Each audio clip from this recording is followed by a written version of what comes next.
Assalamualaikum warahmatullahi wabarakatuh. Bertemu lagi dengan saya Nurlita Widya. Video kali ini saya akan membahas lagi materi dari mata kuliah Akuntansi Manajemen Lanjutan. Di sini saya akan menjelaskan alokasi biaya Departemen Pendukung. Baiklah, selanjutnya apa sih alokasi biaya itu? Jadi, alokasi biaya merupakan suatu metode akuntansi yang digunakan untuk mengalokasikan biaya yang terkait dengan operasional suatu bisnis ke berbagai departemen, produk, proyek, atau aktivitas lainnya. Jadi, tujuannya ini adalah untuk mendistribusikan biaya tersebut secara adil dan akurat agar perusahaan dapat mengukur kinerja, menentukan harga produk atau layanan, dan membuat keputusan bisnis yang informasinya lebih relevan dan akurat. Selanjutnya ada tujuan alokasi biaya. Berikut ini adalah tujuan pengalokasian biaya kepada objek biaya, yaitu yang pertama, menyediakan informasi untuk keputusan ekonomi.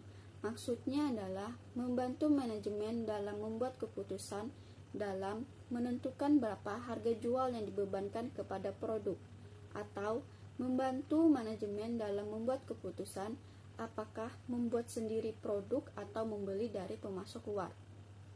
Yang kedua, untuk memotivasi para manajer dan karyawan.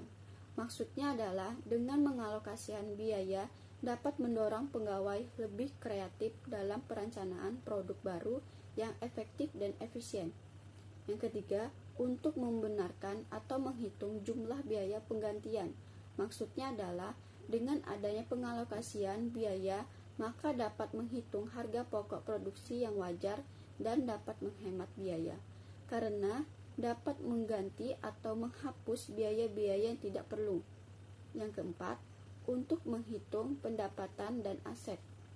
Maksudnya adalah pengalokasian biaya dapat digunakan untuk menghitung harga pokok produksi yang mana akan dilanjutkan untuk pembuatan laporan keuangan yang akan digunakan oleh pihak eksternal. Selanjutnya ada dua tipe departemen, yaitu departemen produksi dan departemen pendukung. Jadi kedua departemen ini memiliki masing-masing pengertian, yaitu departemen produksi adalah bertanggung jawab secara langsung pada pembuatan produk atau jasa ke pelanggan.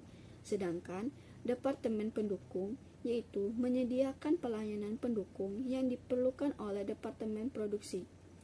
Departemen ini berhubungan secara tidak langsung dengan produk atau jasa yang dihasilkan oleh organisasi. Contoh departemen pendukung ini yang termasuk adalah departemen keuangan, departemen sumber daya manusia, departemen pemasaran, dan departemen teknologi informasi. Departemen pendukung ini membantu departemen produksi dalam menjalankan operasionalnya dengan menyediakan dukungan dan layanan yang diperlukan.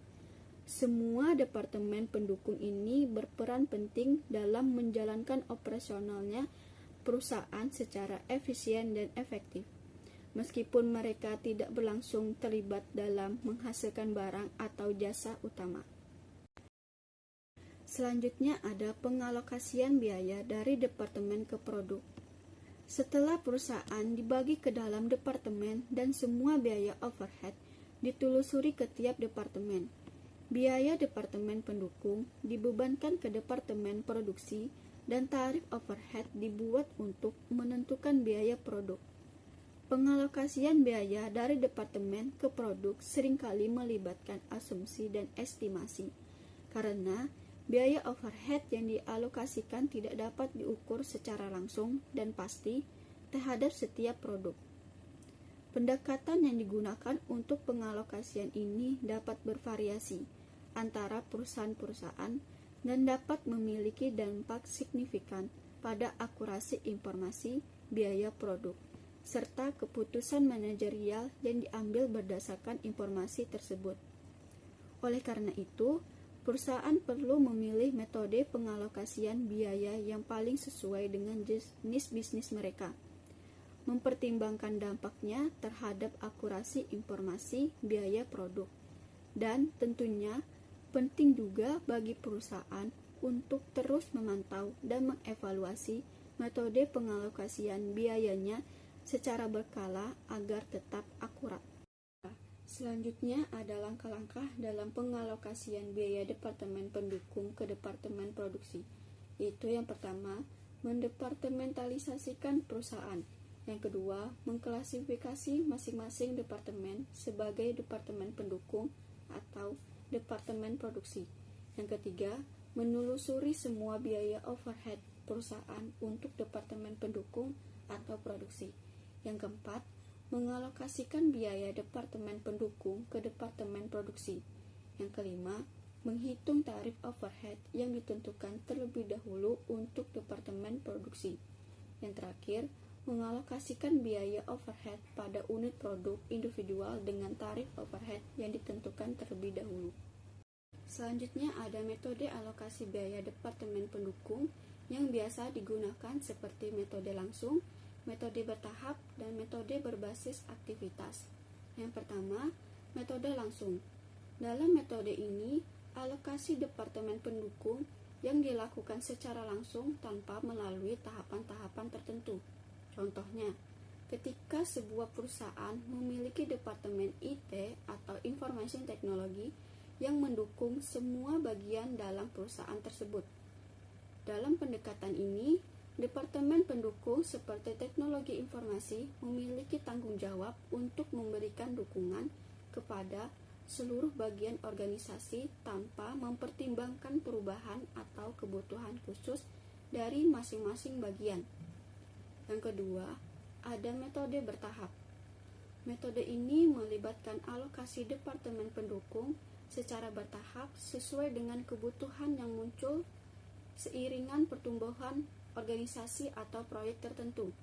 Misalnya, jika perusahaan memutuskan untuk membuka cabang baru di luar kota, mereka akan mengalokasikan sumber daya teknologi informasi secara bertahap untuk mendukung operasional cabang baru tersebut. Pendekatan ini memungkinkan organisasi untuk lebih fleksibel dalam menyesuaikan sumber daya dengan perkembangan dan perubahan yang terjadi. Yang terakhir, yaitu metode berbasis aktivitas.